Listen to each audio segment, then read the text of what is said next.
Hi everyone, in this video I'd like to talk about a very personal topic, which is burnout. And burnout's not something that people talk about a lot, particularly in corporate roles, but it's a real phenomenon. It happens more often than you think.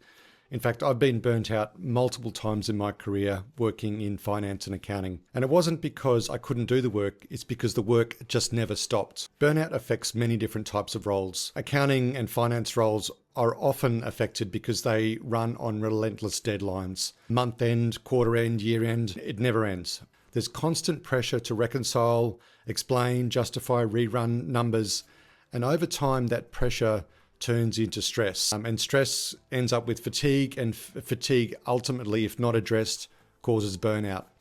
And I've seen some incredibly smart people suffer really badly because the workload is simply too much.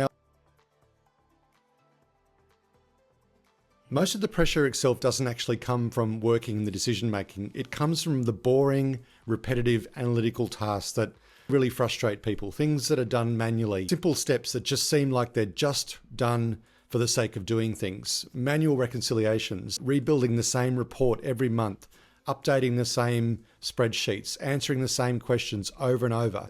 And for many finance teams, they spend so much of their energy feeding the process and not thinking. And when you spend so much time in just that doing mode, it really, really wears you down. I've been burnt out during big projects. I've been burnt out during integrations, and I've been burnt out just because of all of the changes that have been happening in the business and me having to keep everything just running.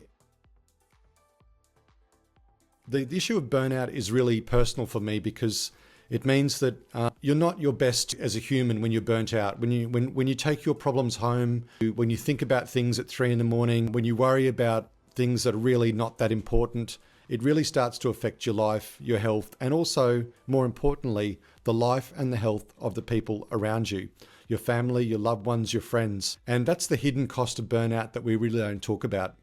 It's all very well to work in a great office and have a wonderful career, but not if it comes at the sake of your health. And so when we think about technology, we really need to be thinking about not just how to save more money for the company, but how to make the quality of the work that people are doing more meaningful. So they're not doing as much shit, and they're actually doing the things that they really enjoy, and they can bring their full creative potential to the work. So really the mission that we should be looking for, particularly with AI, is to eliminate the repetitive analytical work that causes burnout. We need to be compressing month ends and budgets and forecasts from long processes into things that can be done in just a matter of hours. We need to be automating the number crunching, but we need to be leaving the thinking for the people who do the thinking best.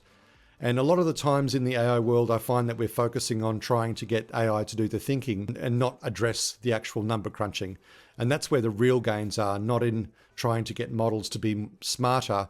It's actually to get humans to the point where they can use their intelligence faster. So for me, the better future without burnout is one where finance teams are spending their days doing meaningful work. They're focusing on insights, not on spreadsheets and VLOOKUPs. It means that people are not working late nights or overtime or on weekend.